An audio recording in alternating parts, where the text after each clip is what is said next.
एक बार की बात है, किसी जंगल में एक दिन गधे और लोमड़ी के साथ शेर ने समझौता किया कि वह तीनों एक साथ जंगल में खाने की तलाश करेंगे। उन्हें लगा कि हम शेर के साथ खाने की तलाश करेंगे तो हमें भी कुछ न कुछ खाने को मिल जाएगा। पहले तो गधा और लोमड़ी शेर से समझौता करते हुए डर रहे थे, लेकिन खाने के लालच ने उनके डर को भगा दिया। उन तीनों ने मिलकर बहुत ही अच्छा शिकार किया। एक दिन उन तीनों ने मिलकर फिर अपने खाने की तलाश की। खाना ढूंढते ढूंढते वह नदी के किनारे पहुंचे। उन तीनों ने फैसला किया कि पहले गधा शिकार ढूंढने जाएगा।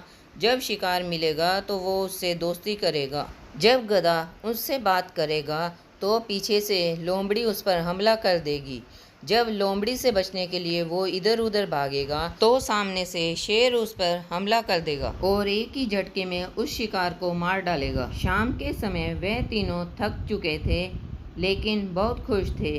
वह तीनों शेर की गुफा के आगे इकट्ठे हुए। शेर ने गधे को शिकार को 3 हिस्सों में बांटने का आदेश दिया। गधा बहुत खुश था। गधे को ऐसा लगा कि शेर ने मुझे ये काम इसलिए दिया है क्योंकि वो मुझ पर विश्वास करता है। तब गधे ने उस शिकार को 3 हिस्सों में बांट दिया। गधे ने शेर से कहा कि मैंने आपके कहे अनुसार शिकार को 3 हिस्सों में बांट दिया, अब आप दोनों भोजन ले सकते हो। शेर ने गधे को बड़े गुस्से से देखा और गुस्से में बोला, क्या तुम दोनों को ऐसा लगता है कि तुम दोनों को मेरे बराबर हिस्सा मिलना चाहिए? शेर गधे से बोला, अगर तुमने शिकार से बातें की तो क्या कोई महान काम किया और तुम शिकार मारने वाले से अपनी तुलना कर रहे हो। इतना कहकर शेर ने गधे पर हमला किया और एक ही बार पे उसे मार दिया। शेर ने अब लोमड़ी को शिकार का हिस्सा करने के लिए कहा। लोमड़ी ने सारा शिकार इकट्ठा किया। तब लोमड़ी ने शेर को शिकार का एक बड़ा हिस्सा दिया और खुद थोड़ा सा हिस्सा रखा। यह सब देखकर शेर बहुत खुश हुआ।